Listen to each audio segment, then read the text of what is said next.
Ko'ksirig'iga chiqib keldik. 14-iyun kuni.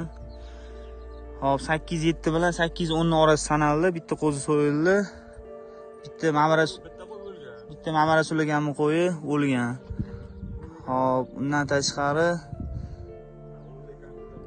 bitta ikkitasini bo'riga oldirishgan, to'g'rimi? Ikkita garantiya olindi. Bittasi Ulug'bek aka qo'zisini toshirib tashlagan, to'g'rimi?